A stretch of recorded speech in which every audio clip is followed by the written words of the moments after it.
there's always an impact of the opposing offense that's going to make defenses look better or worse than they are, more so than the defense is going to dictate how that goes. When we think about what the Jets have done so far in these games, so the first game against the Steelers, there was a QB switch at halftime where they went from Trubisky to Pickett. So the Jets defense got the benefit of that situation. In the second game that Wilson started, which the Jets also won,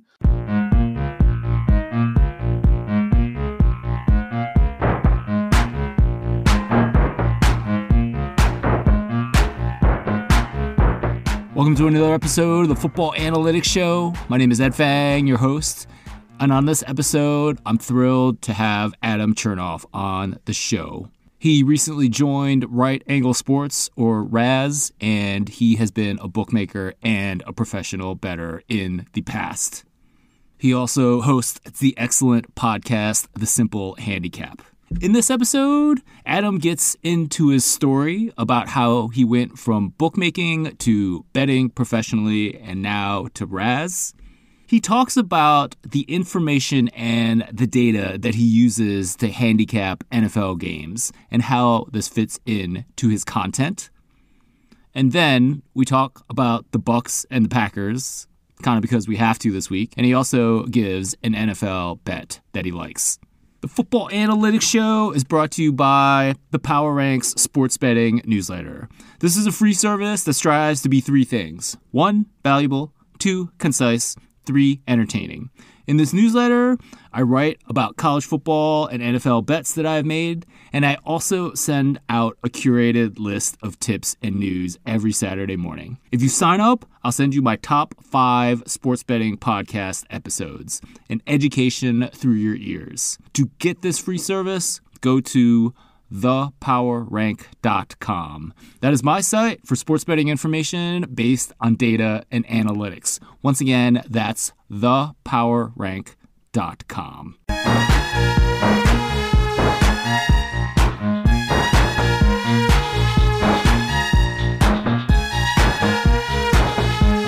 Joining me on this episode of the Football Analytics Show is Adam Chernoff. He is a member of the team at Right Angle Sports, or RAS. He's also been a bookmaker and a professional bettor. Adam, welcome to the show. Ed, thanks for having me. I've made it. The Power Rank. This is fantastic. Thank you so much. Adam, would really like to know more about your story. And in particular, in your various stops as a bookmaker and a pro bettor, what kind of lessons have you learned about the sports betting world? How far back do we want to go? All the way to the start, or do we want to put it halfway? There's a lot to go through here. Yeah, let's start when you go to the Caribbean as a teenager. Okay, so this was 2010. At this time, I was 18 years old. So I had been in we'll call it the betting space now, for 4 years. Started on the forums way back when those were huge in the betting world, giving out picks, trying to write up picks, pretending I knew a lot more than I did. And quite frankly, that was still true at the time. But I was in small town in Saskatchewan, Canada, which is north of North Dakota. Right. What town was it? North of Yorkton, which was the nearest city, in a town called Kenora. So it was about 2,000 people. Wow. And it's tiny. And so my goal from all of this was just to get out and get as far away as I could from everything. I want to be that guy that traveled. And so I ended up in the Dominican Republic, was my first stop. And at the time, Punta Cana was still a very small place, which is a crazy thing to say considering what it has become now. But I went with the idea that I had $2,000 in my pocket. I was going to see how long I could make it sports betting. And that was as far-fetched of a goal as I could possibly have, thinking back, knowing what I knew at the time. And from there, I ended up lasting about 2 months before I ran out of money, but I ended up to get a job in a bookmaking role. And I say that with the air quotations on here, because that was, I would say, as generous as you could be with the definition of what that job was. And it was actually in Port of Spain, Trinidad and Tobago. So that's where it all started for me at the end of 2010. as my first job in the bookmaking side, but it was just complete luck that I ended up down in Port of Spain, Trinidad and Tobago. Right. So tell us a little bit about how you got that first bookmaking job. So it was just complete happenstance that I was at a bar, met a gentleman who his primary job was importing and exporting slot machines out of a warehouse in Davie, Florida. And what would happen would be is he would get the machines from casinos in the United States that no longer wanted them. So it was a lot of like Bluebird classic machine layout refurbs. He would strip them down. He would get pirated games from Poland, put them into the machines, and then he would ship them to Panama, Colombia, and Trinidad into small, sometimes legal, sometimes not, casinos, or in the case of Port of Spain and Trinidad and Tobago, members clubs. And so he owned about 3,000 machines in all these different spots in a couple different countries. And he had an interest in sports betting. So he's like, come down to Port of Spain and you can start a bookmaking operation. You tell me what you need and we'll make it happen. So I was like, I was 18 years old. I was like, this is fantastic. This is the big break. Like, wow, this could be better. And when I went to Port of Spain for the first time, I was expecting the big casino lights. I had Las Vegas in my mind. I was like, this is going to be amazing. And we showed up to the place where he had his location that I was going to be at. And it was on the second floor of a hotel on top of a Burger King in the middle of Marival in Port of Spain. So it was complete luck to get the job. And it was everything that I did not expect to exist. And I was thrown right into the middle of that as an 18-year-old. That's amazing, right? I mean, because you had never met this man before in your life, right? So it would kind of be like you now walking into a bar, meeting an 18-year-old kid and saying, hey, would you like to run covers or Raz? Right? Yeah, exactly. So it was about a 2-week lead up between the time I met him to the time where I flew out to Port of Spain on his dime to go work at his casino. So he was somebody that knew a mutual friend. I call it a friend, the people that I knew that he knew in the Dominican Republic, I had known for about 3 months prior. So the optics of that, thinking back in hindsight, were interesting to say the least when you consider how that whole arrangement worked and how willing I was to go through and do it. But that kind of just illustrates my willingness to just get away and do something else from where I was at the time.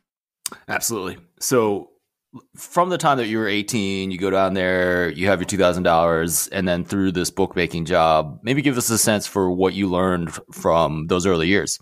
So I remember the first day in Port of Spain, which lasted 3 months, and then maybe we can get into the next opportunity. It lasted 5 years. That was a bit more concrete and legitimate. But the amount that I learned within these 3 months in Port of Spain, looking back on it now, I didn't realize it at the time, but it was actually incredibly valuable. So I remember the first day, it was like, how in the world do we even start to take bets? Like I wasn't even thinking about the lines. I wasn't thinking about anything. I was like, how can we actually have some sort of process here where people can come in and bet? And the only thing that came to my mind was the scene in Goodfellas where he makes the bet at the counter and then the guys run out to the phone booth. But behind the desk, there's like a chalkboard and they erase the number and then they move it. And so I'm like, okay, well, that's what we got to do here. And keep in mind, it was 2010. So it's not like tech, especially in Port of Spain, was at like its peak or anything in that regard. Like we're still talking years ago, pre-smartphone, especially there.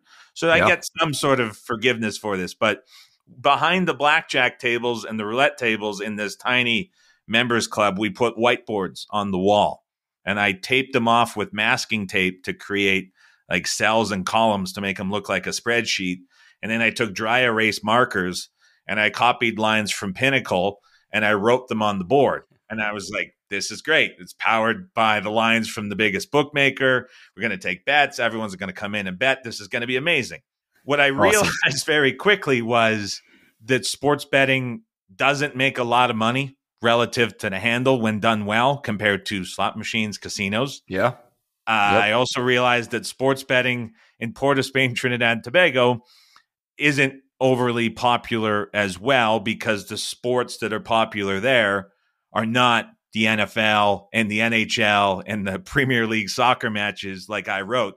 I just assumed like everyone's betting this everywhere that they are, completely whiffed on the regionality of every aspect of it. Right. And so it just turned into a giant failed experiment, so to speak. But just figuring out, first of all, like, how do you set up and take bets? What tickets are you giving the people? How are you reconciling that on the back end? What goes into setting a number? When odds, like, what margins are we looking at? How much is this going to make if you have even action on both sides? When, like, all of that was completely on the fly. And in hindsight, before I got into my next role, it was kind of like a chance to screw up without anybody watching while still taking bets at an extremely small scale where I couldn't really get burned by anything because people just weren't betting enough. And I had all this time sitting in Port of Spain by myself to just be like, okay, what does this mean when I have minus 110 on each side? How much am I going to make? What about the money lines? What should the splits be? Like, it was all just a chance to figure out what that was on the fly, which was kind of interesting thinking back on it. Yeah, absolutely. I mean, you knew something about bookmaking because you knew to go to Pinnacle to help you set your lines, right? Honestly, if I wasn't on the forums, I don't know where I would have gone. That was all fueled from just reading and writing countless hours on the forums. But I mean, I was taking bets. Probably the average bet size, I would say, was $25-$50 at the most, just because it was such a poor area. And to think that the lines that I had up for NBA sides and totals were like 102% margin. Like, it was as tight of prices as I could have offered. I probably could have got away with minus 130 aside and nobody would have ever said anything. And I was dealing minus 104 aside in Port of Spain without knowing better. You didn't have like sharps flying in to bet you minus 104 on a spread? No, I can't. I can't understate how bad the place that I was working in was. Like, it was grim beyond belief. With just it was a rough spot of Port of Spain, which really it was a place that I should have never even been, let alone worked there for 3.5 months. Yeah. You also mentioned how the casino games are more profitable, per unit money spent. And I feel like we still see that in 2022, right? Like, you log into your Win app and they're doing everything that they can possibly do to get you to play casino games. And I keep saying, no. I don't want to play your stupid casino games. I want to bet on sports. Oh, 100%. And we're even seeing now, I'm up in Canada and we're seeing gaming regulated. So we're getting like the first sense of the conference calls from all these big bookmaking companies that are like local to our area. And they've even now, after it started in April, we're in October, call it 6.5 months. They've completely shifted from only talking about betting to now talking about casino to now talking about how sports betting is becoming an acquisition tool for the casino. The conversation is completely shifting because they have shareholders to appease. And that's kind of where this whole thing is headed, United States and Canada for sure.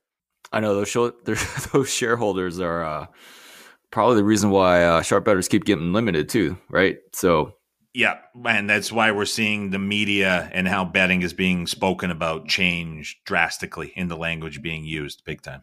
Yeah, absolutely. Yeah, we'll get back to that in a little bit. But so you have this short stint at Port of Spain, and then you have another bookmaking stint before you start betting as a pro, right? Yeah, so I was like, I gotta get out of Port of Spain. Quite frankly, it became unsafe, to put it lightly. And so I went back to the Dominican Republic, met up with the same gentleman that got me the opportunity in Port of Spain some months later. And he's like, I've got a guy in the Bahamas. They're just starting their bookmaking operation. He'd be interested in talking with you. I recommended you. Here's his number. I got in touch with him, ended up going to Nassau in the Bahamas and met up with him. And the extent of it, and I was so naive to everything at the time, but he's like, we have 32 different retail locations. The company was called Paradise Games. It still exists to this day. They had 32 retail locations across all of the islands in the Bahamas. And it was known as web shops in the Bahamas, which was essentially a room full of computers with the cashier at the far end. And this would have been almost 10 years ago. So people would walk in with cash. They would go to the cashier, they would credit their account, and then they would sit down on a computer and they would play casino games online on the computer. So there were no physical tables. There were no physical slot machines. It was all online, but in a certain location. And that's how they got around the laws at the time. And so what they wanted to do to keep up with their biggest competitor, Island Luck, was offer sports betting on their website. And so again, I just right place, right time, extreme amount of luck. I'm like, I'm your guy. Let's do this. I've got this experience. He's like, okay, we'll give you the chance. And so it went from that meeting day one to day two. I was in their server room, which was in the back of a women's clothing store downtown in Nassau, Bahamas, in this tiny little closet. And they were just setting up DGS software, which was the B2B solution offered by Don Best at the time. And so my first experience in the legitimate side of the betting world was working through phone support and these printout manuals to figure out, first of all, what DGS software was, second, how to set it up, and then third, get ready to take bets from a lot of active customers who had these accounts. And so that was a big learning experience, because what I wasn't doing in Port of Spain was now I had to set all the limits. I had to set all the circles for games that were posted. I had to figure out how to deal with the schedule importer. I had to figure out how to display the games and organize the leagues and the rotation numbers and the halves and the second halves and everything that went along with that. That was all completely brand new to me, because anything else I'd seen, even from the betting side, wasn't all that too. So that was like, okay, now we're starting to deal with something pretty serious here. Right. And did you have like a team to help you, or was it mostly you back there in the back of the women's clothing store? It was completely me to start. And I did everything with the NFL for 5 full seasons, start to finish, every day, every game, halves, second halves, all the grading. And then I oversaw the grading for all the other sports too. So it was, again, at the time, I'm not even 20 yet, still young, wasn't married yet either. And I had this opportunity where it was like, you're going to work every day from your laptop. We don't care where you are. Here's the salary. Make sure everything's graded on time and don't make any mistakes. Call me every morning and we'll see how we did. And so I was like, great. Like, I can go anywhere. Like, this is amazing. And I exchanged that for my time and the ability to be everywhere. And it was working every single day for 5 years. And I thought it was amazing. And I loved it. And it was perfect at the time. But through that, learned a ton about the bookmaking side. Yeah, absolutely. So at some point you leave that and then go off and start betting as a pro. There was a period at the end of 2015 where I had made a decent amount of money from the bookmaking side. I was pretty comfortable. I had just gotten married. I was doing a lot with in-play trading on the Betfair exchange. At the time, I was living in Colombia. And so for nearly a year, I was following around the WTA, betting matches in play, trading back and forth on the Betfair exchange while living in Colombia. And so that was my one stint where it was fully making my living off of betting, and did relatively well. And then there was a crackdown within Colombia on what was legal and what was not. Betfair went away. And so that became a lot more difficult to access from my end, and got away from that and was kind of like, okay, what do we do now? And then life took a pretty drastic change from there forward. For sure. So this was the World Tennis Association that you were betting? The women's tennis. I was wherever the women's tennis tour, the main events went, my schedule was built around that. I wasn't traveling with them, but if they were playing in Australia, I was up at 1 a.m. trading all the matches in play. I would have a full schedule breakdown. I would have sort of trading scripts that I would create using a bunch of different numbers, and then I would follow that through. And I did that almost for a full season at WTA. Nice. And what did you learn from that? That at the time, even though there was a lot of volume going into those exchange markets, there was still a ton of inefficiencies within it. And I was shocked to see how simple and consistent you could be with a lot of your trades that would be able to generate volume, because I mean, we would have a regular WTA match on a early part of a tournament, and there would be anywhere from 600 to a million in liquidity matched within the in-play market. And so I wasn't playing nearly at the stakes that a lot of other people within the market were playing, but I was shocked at how just a completely off-market match where pregame you were going to be unable to get a significant amount of money down, when it came to just playing off of like break points or playing off of like high leverage spots within a specific game, you could get a lot down and ride that edge, not just in that match, but multiple tournaments where it didn't go away. I've been away from that now for 5 years. I assume it's got much better, but that at the time was really, really beatable. And there were a handful of us within a group that were doing it and having a lot of success. And I'm shocked that it hasn't become more widely talked about, and that could just be where I'm located now.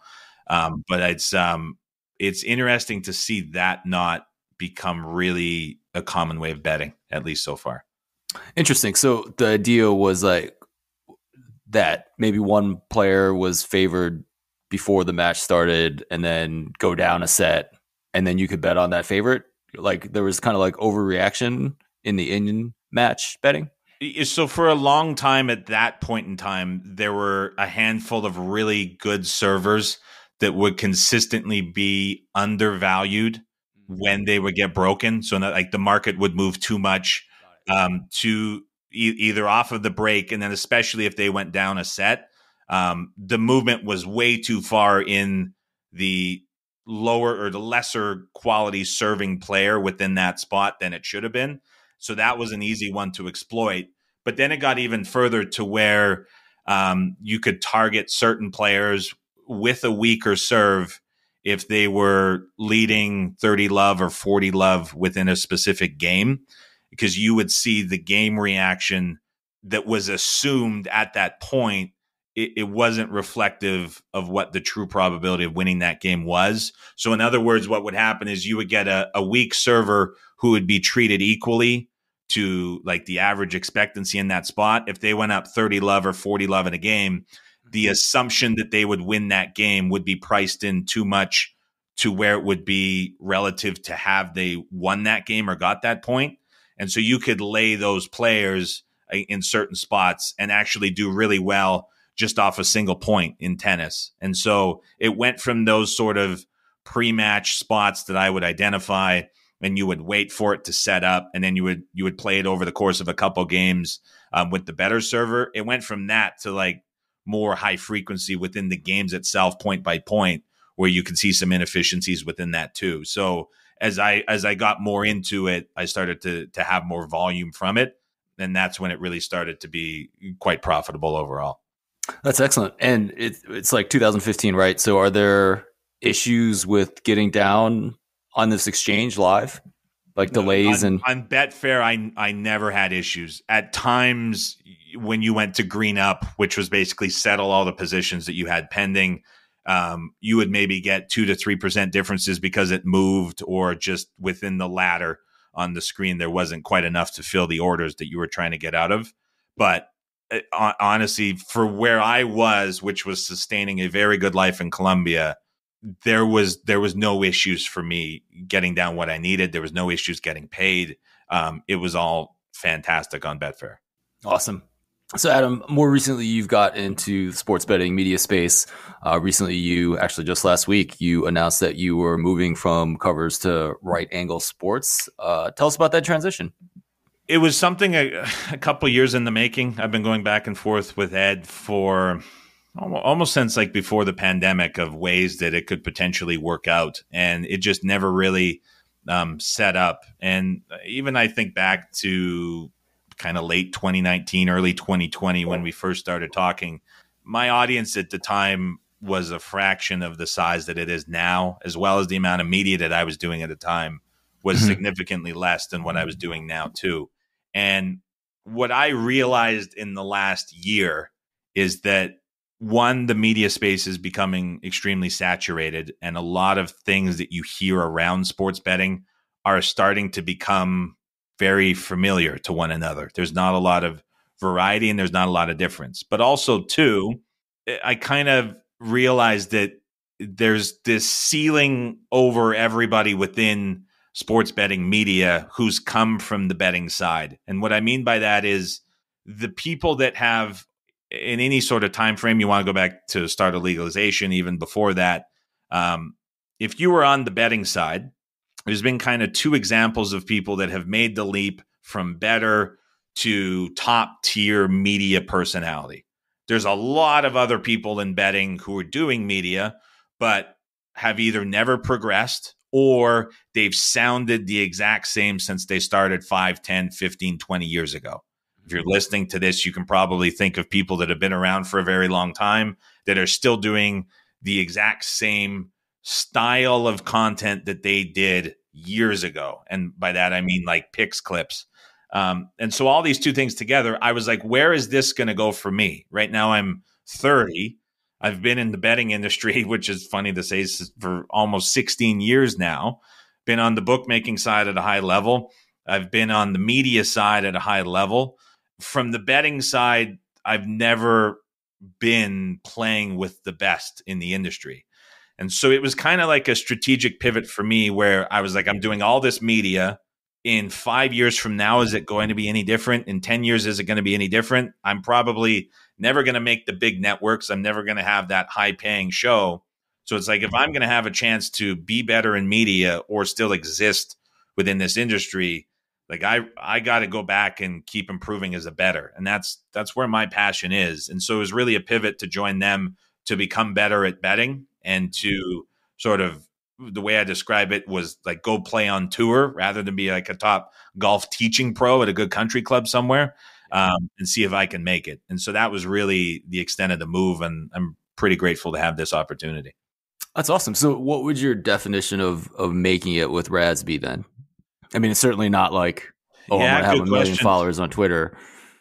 For me, what has always intrigued me about any conversations that I have had with them is that anytime I have a conversation with Ed or Jeff or Mike Craig or anyone over there, they make me feel really, really dumb, and not in a bad way, but usually it stems from me really overthinking and overcomplicating something about a bet or a thought I have about a team.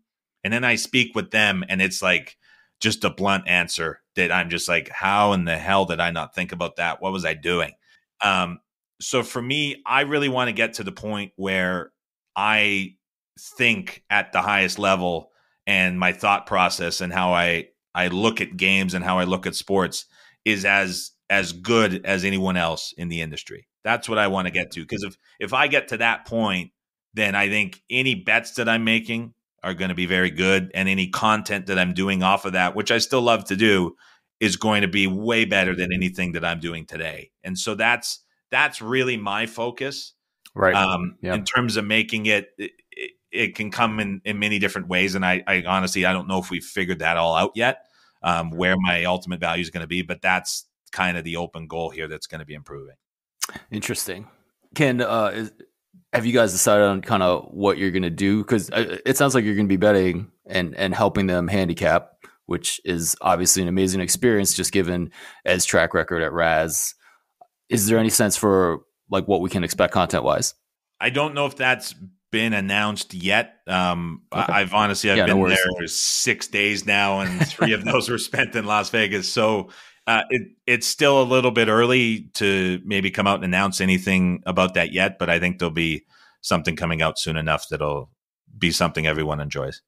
Well, I am super excited to see where that goes, and I will certainly be consuming that content. Adam, how do you go about handicapping NFL games? Maybe give us a sense for sources of information and data and betting the most popular sport in the United States.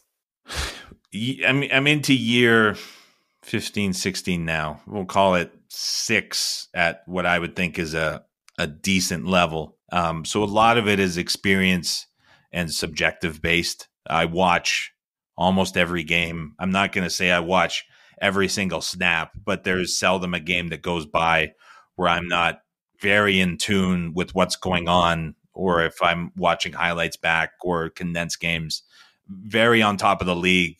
First of all, because I think that there's still value in doing that, even with it being the NFL, but also because I just really like watching football and I enjoy that.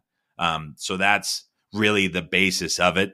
And then I've learned to complement that the best I can with a lot of stats, a lot of numbers, getting into advanced stats, not at the level that people you've had on the show or listeners of the show may be accustomed to, because I still don't know the best way to value noise and remove that from a lot of the numbers and Right. sort of put a context around it. But it is a mix of both, knowing that without one or the other, I don't think that you can make the best bets possible. I know there's always a divide between which side people tend to be on of that equation, but I think there has to be a mix. And so I try to mix it best I can, but I'll say without doubt, my strength comes from the game watching and the subjective side more than it does the math side. So, Adam, the dirty little secret is that even people who produce the numbers, like myself, have no idea how to filter out the noise correctly. It's a constant battle.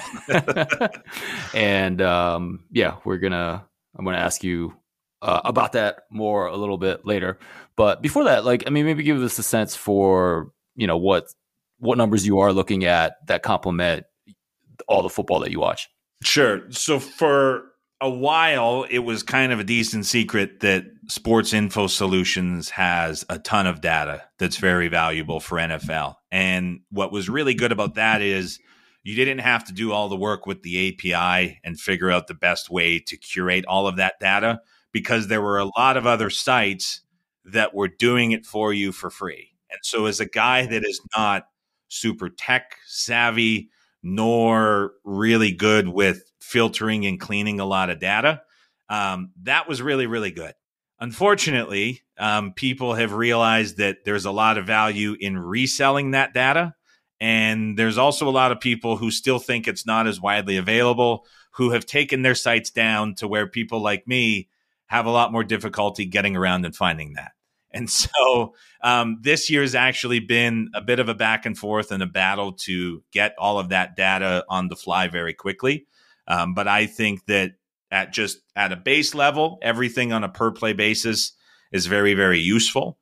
For me, what's becoming even more useful, I think, is figuring out a way to match what I see from offensive performance with what's going on the defensive side, because we've seen a lot of changes and tendencies within the league for how coverages are run, when they're run, and how teams are changing what they're doing offensively to combat that. And a lot of that's driving a lot of these totals down, and the QB play across the league as a widespread struggle is large in part because of that. So from SIS, you get a lot of that defensive data. Next Gen is also expanding what they're offering. There's a lot more availability for that than there has been in years past. So there's a lot of really good stuff coming from there that I'm learning to interpret a lot better when it comes to things like wide receiver separation, QB aggressiveness, and things like that. And so to kind of bring that together, I think I'm really good at watching offensive football. And what I'm looking for is just that context to support what I'm seeing on offense, but then matching it with the defensive numbers, which have always been really good from SIS. And then I'll use any sort of rankings. I'll go like Football Outsiders to get kind of a base rank for defensive lines and defensive performance, as well as pace.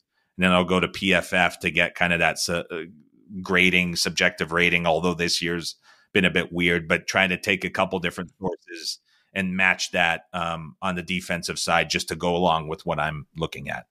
Excellent. So with the SIS, I presume the data that you're interested in is, how often is the defense playing like two high safeties and really eliminating the deep threat? So the type of defenses that teams were really playing against the Chiefs last year. Is that an example of something that you're getting from that SIS data? Yeah, exactly. And then you get like the thing with the Chiefs this year, for an example, that's kind of what's being out there and spoken about. And I think what's being assumed by a lot of people that are betting the league for why at times KC has looked slow. For example, from their product, you're actually learning it's the opposite, and teams are selling out to play a high rate of man coverage against the Chiefs, which when heard out loud, you're like, how is that possible?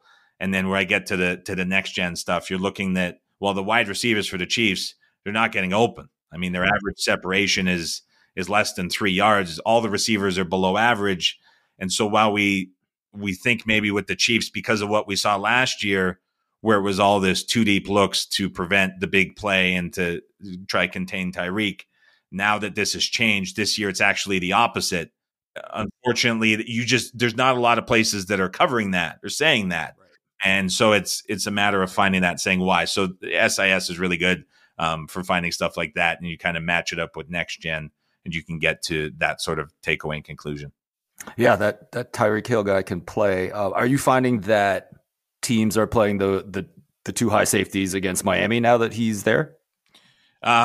You're seeing them try. It's kind of now a battle of two worlds, where do you try gamble and get pressure, or do you try contain it? And so it's a battle. I don't know what the right answer is for teams to do against Miami. I don't think we've seen the full extent of that passing attack, despite how good it's been yet. Adam, do you see a lot of the stuff that we've just been talking about in terms of data and in terms of defensive schemes? I mean, what is the content audience for that? Like, I mean, this is the same space that I worked in, and I'm grateful for my audience, but it's a limited group of people, and obviously there's a lot more people that are interested in what someone who's potentially not sharp is betting based on a TikTok or Twitter video, right? So, I mean, do you envision a day where more people will be interested in what we just talked about? This is a good question. It's a deep one. So what we're seeing on TikTok and Twitter right now, and in YouTube to an extent with the emergence of shorts, is that the platforms are kind of changing into, we'll call it like slot machines in a way, where now all of a sudden anybody can create a piece of content, publish it to one of these platforms, and it's no longer up to the small audience that justifies what's good or bad, like it was in, say, the forum days, where it was very hard to get any traction because the existing people that knew better would shoot down anything that was bad right away. Now that power's kind of taken away, and anybody can upload anything to any one of these platforms.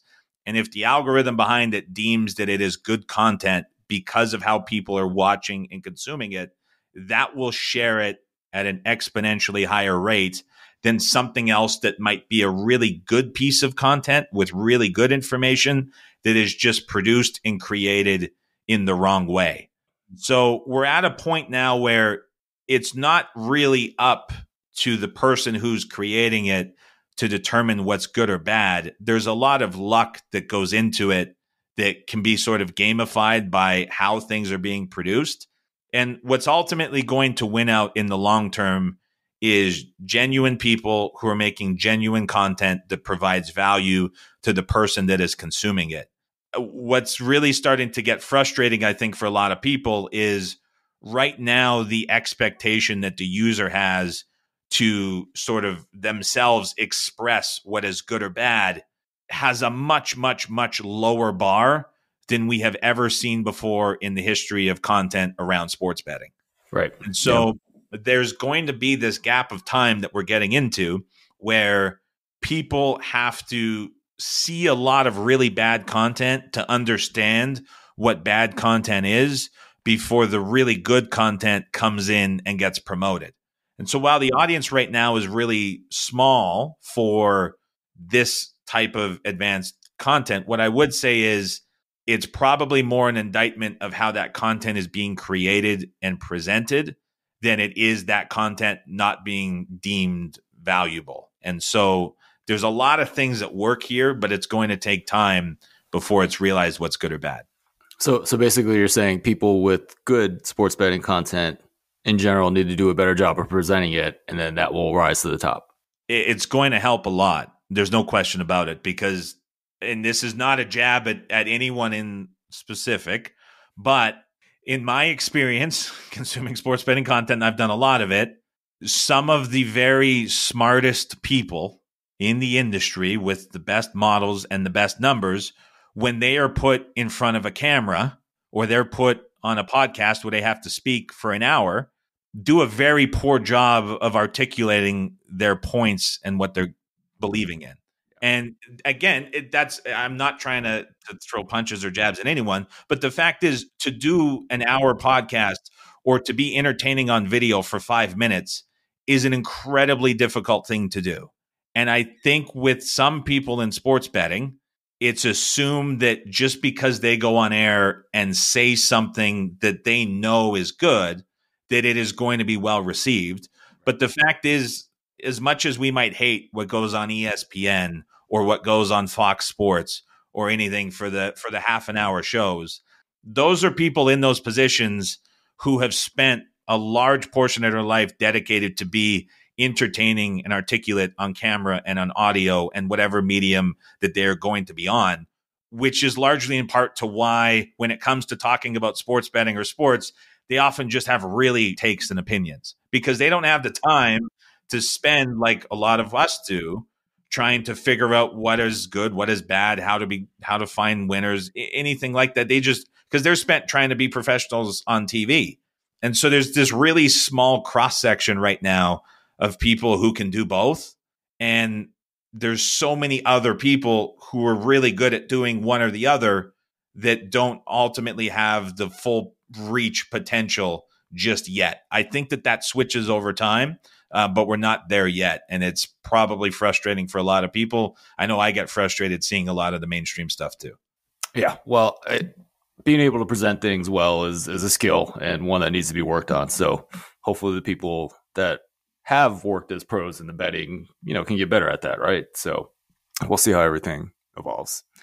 Adam, is there a Week 8 NFL bet that you'd be willing to share with us? There's one still sitting out there. There's a couple interesting games taking place, but let's go. I'm curious to know if you have a stance on this, but I'm looking at the Pats-Jets game, and I think that price for New England is awfully interesting because there's a couple things at play here. So I think with Mac Jones, who's still an upgrade over Zappy, I know that the media is trying desperately to reverse that and make it the other way. And the fans in New England were certainly doing their part to do that last night. I think if Jones plays in this game, the lines should be 3.5. If Zappy plays, it should be a pick'em. Right now we're sitting in the middle, and I think that's an illustration that we don't know exactly who is going to start, and there still is a clear difference between both of these quarterbacks. When New England played Detroit, one of the people that I respect the most in the industry, Matthew Davidow, said that with Jones, he was making that game 6.5. It closed 3.5 for New England. There's a clear difference between these two quarterbacks. I think that the market's viewing that differently. Would you agree?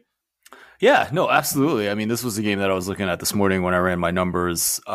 Assuming Mac Jones plays, I have New England as a 3-point favorite. And honestly, that seems a little bit low to me. The Jets have seemed to improve on defense, but defensive performance is very volatile and not something I look at. Their pass offensive numbers, I don't know if I believe in them. I mean, Breece Hall has been great as a rookie, and last time I checked, one of their top 2 targets for the season, and now he's out.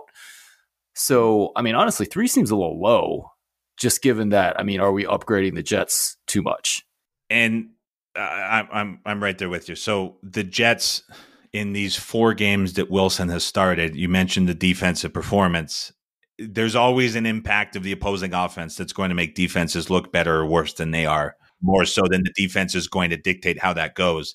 When we think about what the Jets have done so far in these games, so the first game against the Steelers, there was a QB switch at halftime where they went from Trubisky to Pickett. So the Jets defense got the benefit of that situation. In the second game that Wilson started, which the Jets also won, on the first drive of the game, Teddy Bridgewater is hurt for the Dolphins, who have to go to Skylar Thompson. So it's 2 weeks in a row where the Jets defense gets a mid-game switch to a rookie quarterback. Against the Packers, was Aaron Rodgers dealing with a thumb injury or not? Is this Packers offense any good? This is kind of the game where you can say, okay, the defense played quite well, but there's holes in that. But then going back to that same situation, game number 4, which they have now won on this win streak, Denver Broncos, Saturday morning, Russell Wilson is ruled out. Yep. Broncos go to Brett Rippon. Yeah. So 3 of the 4 games in this stretch for the Jets have been against backup or rookie QBs and potentially an injured QB. And so there's now this lingering situation here where is it going to be another backup for the Pats where they put in Zappe? Or is it going to be an actual starter in Mac Jones? How healthy is he? Can't ignore that that's maybe lingering around. But like you said, Breece Hall is out, huge part to that offense. They lose Vera Tucker, who's the best offensive lineman. You also have the situation brewing with Elijah Moore, who was one of their best receivers, who doesn't want to play for the team anymore and has been benched. And then you have Corey Davis, their other good receiver. He's day-to-day hurt as well. Maybe a coin flip to play in this game from everything that's being let out. And Zach Wilson, who's won these 4 games, hasn't thrown for more than 220 yards in any of them. And now he's without a lot of weapons. Where does this team go offensively? So it's an interesting back and forth. But if there's Mac Jones confirmed as the starter, the Pats at -2 right now are a very good bet. Absolutely. Adam, I've been thinking along. So I do pass calculations adjusted for strength of schedule for success rate, and definitely one of the more important things I do. But I've also been meaning to split out quarterbacks because I should do that and I haven't yet. But this example of the Jets over the last 4 games is exactly why something like that needs to be done, right? I think so. And I don't know how good a lot of these strengths of schedule numbers are at accounting for it, because a lot of them will be sort of team-based overall. To a certain point in time where you can set the away. I think we've become good at like identifying holes in that, but you get these sort of in-game quirks that I don't know if they're fully accounted for in the right way yet. And even from a subjective side, just saying it, like we assume that these teams should be worse with the rookies, but like how much worse should they be on an in-game spot? Like there's a lot to it. Absolutely. I wanted to circle back to the Steelers real quick. I mean, I was kind of surprised to see that Pickett started that game on Sunday night, right after Trubisky came in and won the last one. I guess they're just going with the rookie. It's like it's like a syringe of variance injected into the arm of the Steelers offense when Pickett starts versus Trubisky. We kind of know what we're going to get with the Steelers offense when Trubisky is in, and I think there's something to say about the target distribution between the two.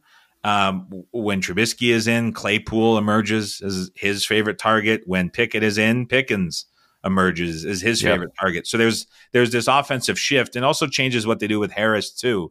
And so when you watch the two play, to me, seeing it, there's a lot more or a lot higher ceiling with Pickett under center, but there's a lot lower floor. And so whether or not this is a spot in the season where the Steelers realize that things are going south, you have Tomlin, who's a pretty solid coach, all things considered. Maybe he's looking at it as it's a little bit of a desperation move. We're going to sort of gamble knowing that the season's on the line here. Not sure what's going behind it, but you can't help ignore how much higher the ceiling is with Pickett under center.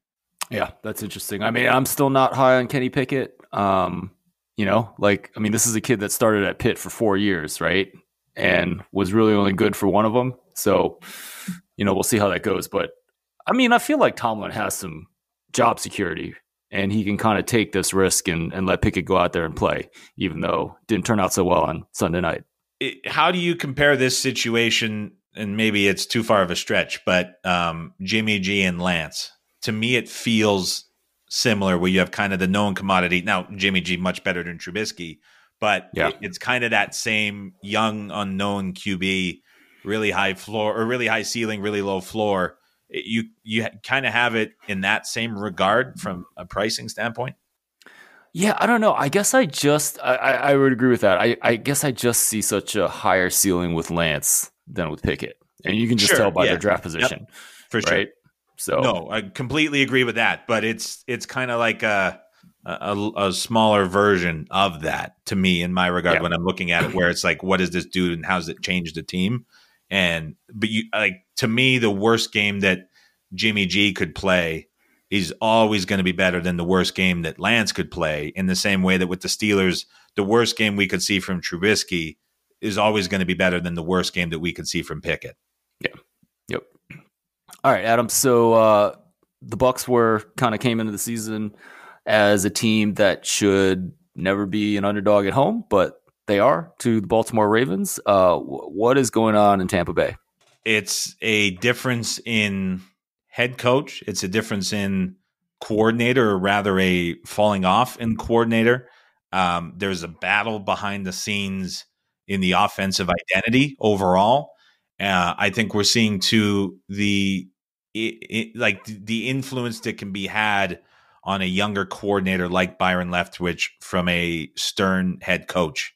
So before the season started, Todd Bowles was going off about how he wanted to have a lot more running, rely on the run, early down runs.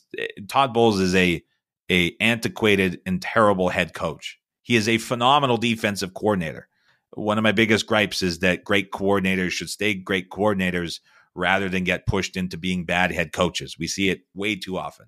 So you have this situation where Bowles takes over, wants to change the playbook, wants to change the direction. That is matched with Brady being absent in camp leading up to the season, potentially the influence that he has overall in the organization, less than what it was a year ago with Bruce Arians, whose philosophy aligned much better with the offense and these skill position players, as well as what Brady can do, than it does this year with what Bowles' philosophy is.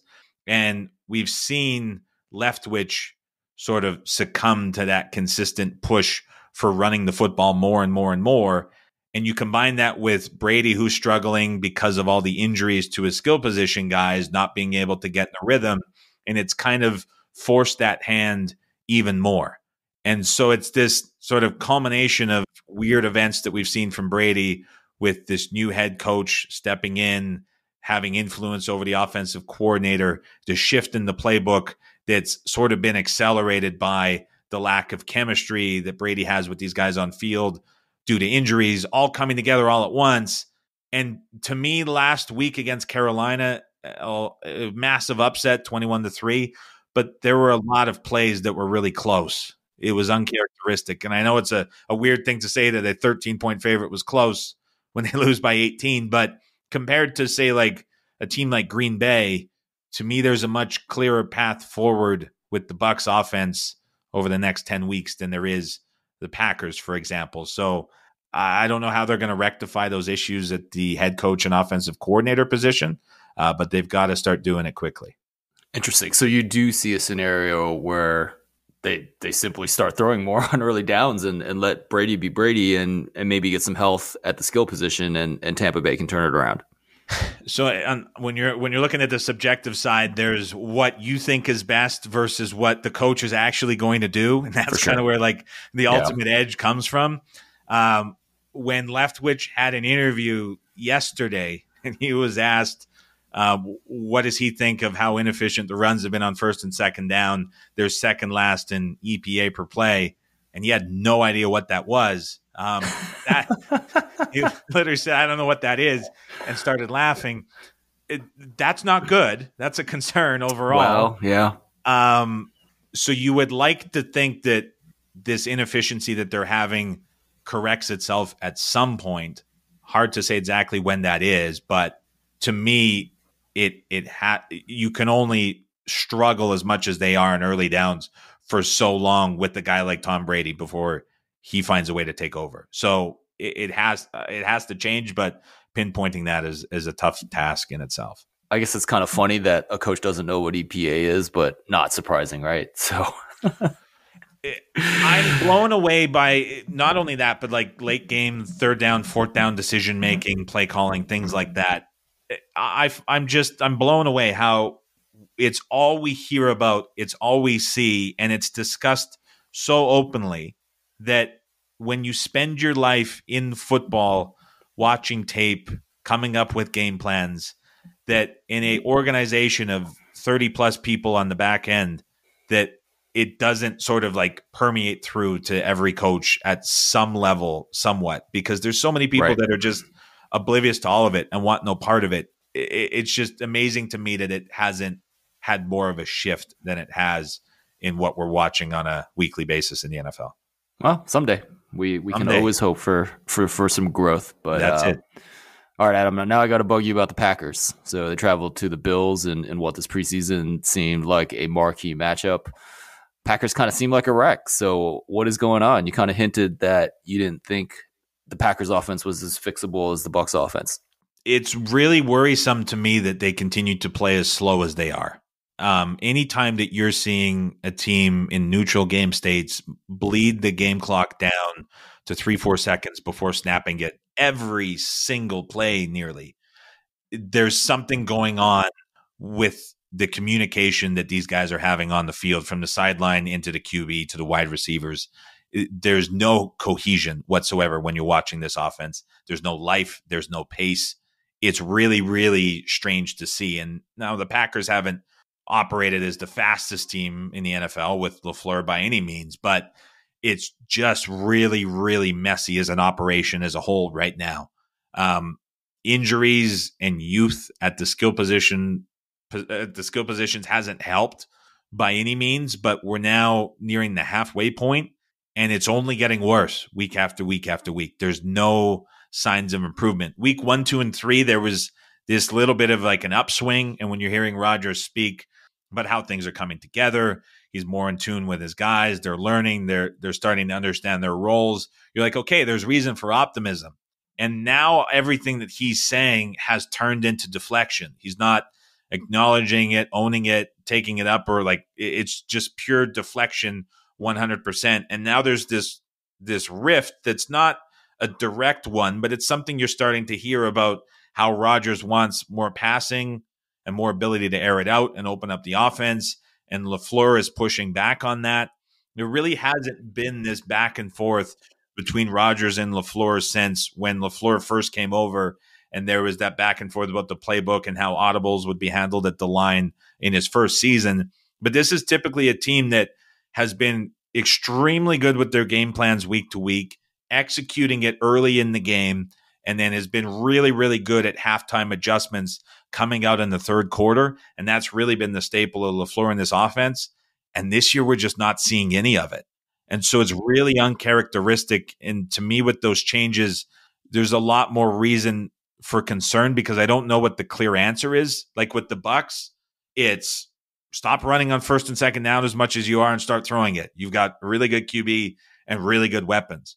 With the Packers, even if it's like, okay, go and play fast and stop playing so slow, there's still this lack of cohesion with the wide receivers that's not there like there is in Tampa Bay when everybody's healthy.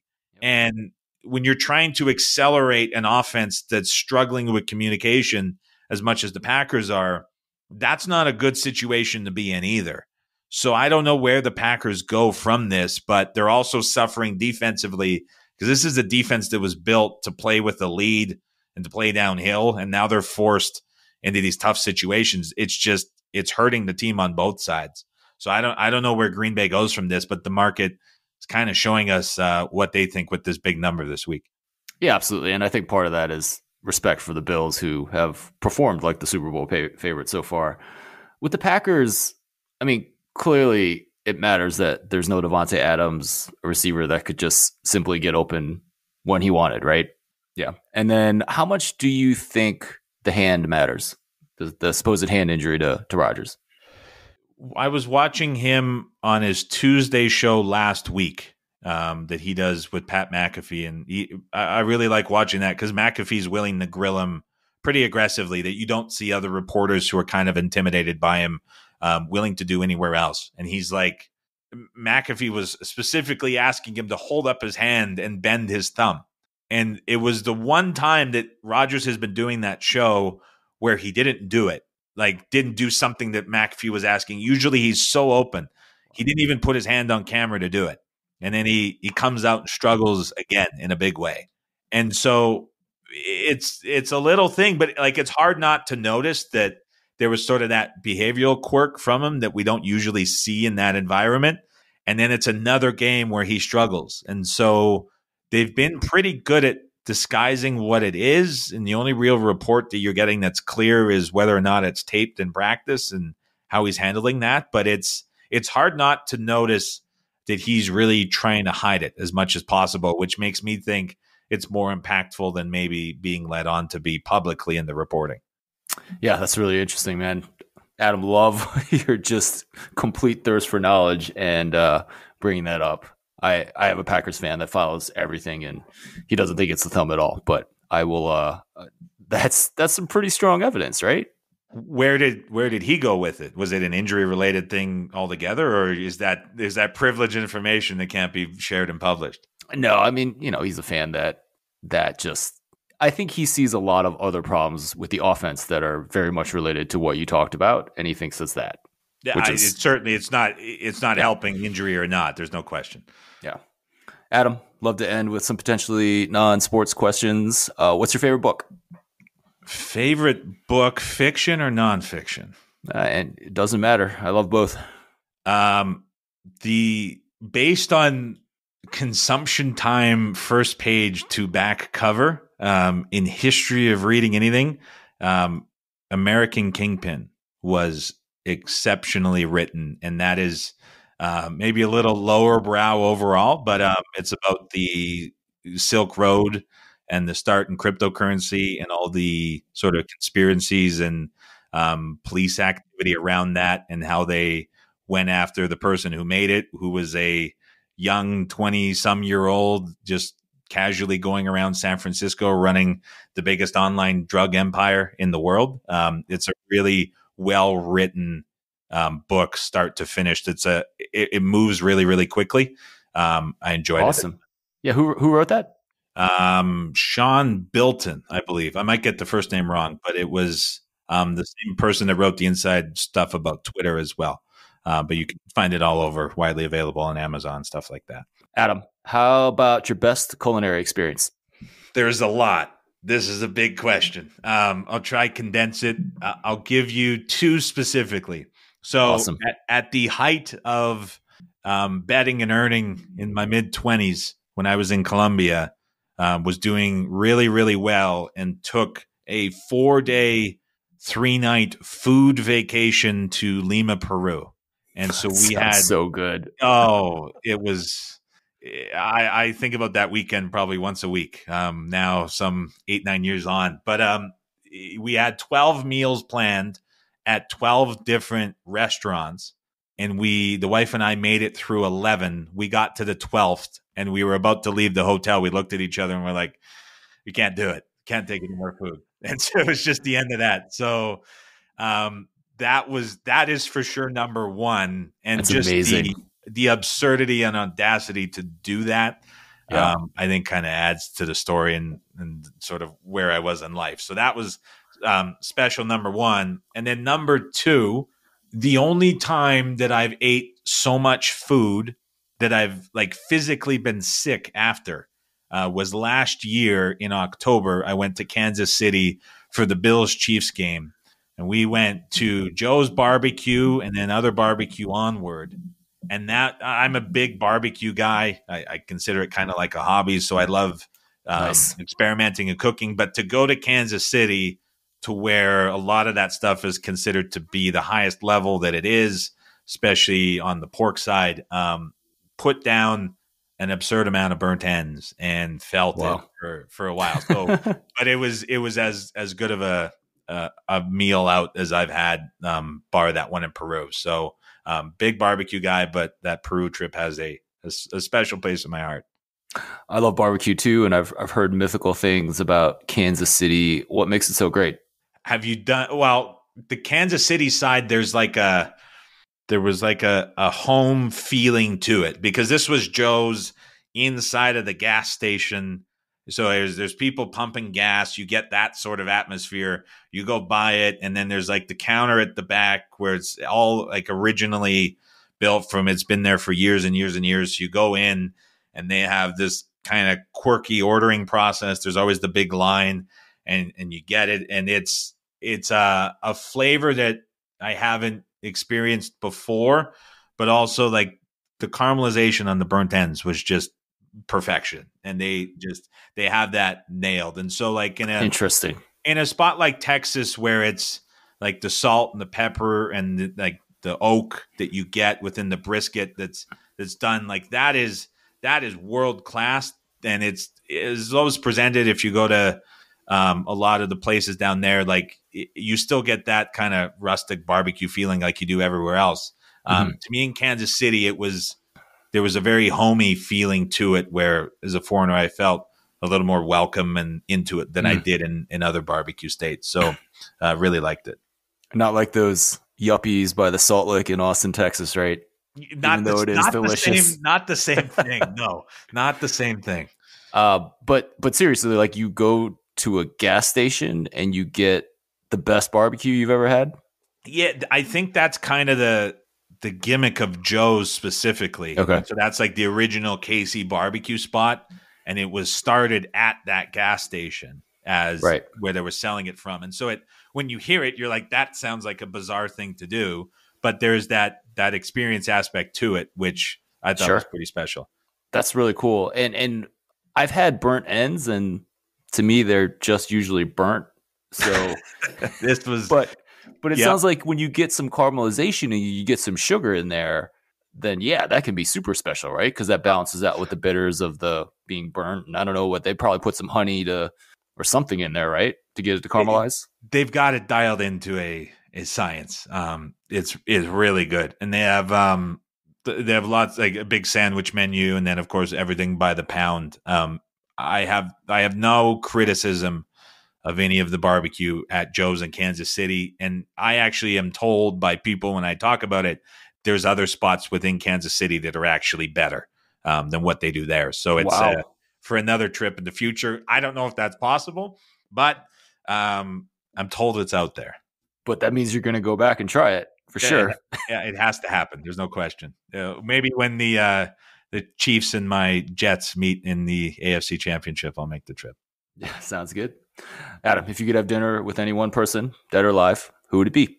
Mo Norman, who is a famous Canadian golfer. I'm a huge golf guy. He was really he was eclectic is a good way to put it, but he's widely renowned by Tiger Woods, many of the best ball strikers in the world, as the best ball striker in the world. But because of his personality, he was never able to make it on the tour and sustain playing on the tour. And so he was a guy who, for hours and hours and hours, perfected a very unique and odd golf swing. And he talked about like the feeling of greatness, which was his ability to strike and control a golf ball. And like the best players in the world would go to him to ask for advice on how to improve things. And so to be able to be around him, where people would just line up and watch him hit golf balls at random ranges in small towns across the country, and in warmer parts of the United States in the winter, to be able to sit with him and just kind of understand how he viewed the golf swing and everything would be something I think would be pretty amazing. So a bit of an answer that probably came out of left field for a lot of people listening, but I'm a big golf guy on the side past betting, so that would have been pretty high up on my list for sure. I love it. What aspect of his personality didn't allow him to be on the PGA Tour? I don't know the official diagnosis. I don't know if it was autistic or not. Some ignorance there on my side for exactly what the condition was. But he had a speech impediment and was kind of sort of a savant like condition that he had. And so he had a very specific way of explaining it. And then when you think about like the regimen that the PGA Tour requires, although he had this world-class talent that was held in such high regard, when it came to playing like the regimented schedule and rounds, he never fit in. But there's like famous stories of him playing with pros where they would say on like a 400-yard hole, he would hit all of his clubs out of order. So he'd start with a wedge, then he would hit an iron, and then he'd pull out a driver as his approach into the green. And they would throw all these challenges out at him where he had to do all of these crazy things out of order from certain spots or anything. And it was just unlike like the stories and folklore that are around him and how good he was, despite never being recognized at that high level on tour. are unlike anything in golf. And so there's a lot of legend around it that would have been not only amazing to see, but just amazing to understand his perspective on. That is awesome. Adam Chernoff, thank you so much for your time today. Please let everyone know where they can find all of your good work. So the podcast airs daily called The Simple Handicap. And then other than that, I'm just on Twitter at Adam Chernoff. Awesome. And so you're going to continue with The Simple Handicap for a while? Yeah, I'm going to do the NFL pod the rest of the season. Every day there's a really big audience that's following that now. So we think it's best to just keep that out the rest of the season. And then we'll see what to do with that beyond the Super Bowl this year. But that's going to continue for the rest of the year. Awesome. That sounds good. And so much good information about line movement. I think you give some of your bets too on there, right? Yep. Every day it's about 10 to 12 minutes, very quick, just a part of a lot of people's routine for keeping up to date with NFL market movements and beyond. Yeah, that's one of those things about content, right? Get people into that habit, get them that need to listen to Adam Chernoff every day. That's it. And so hopefully a lot of people find it valuable, and that's great that it's become a part of a lot of people's lives. Adam, thanks again. Thanks very much.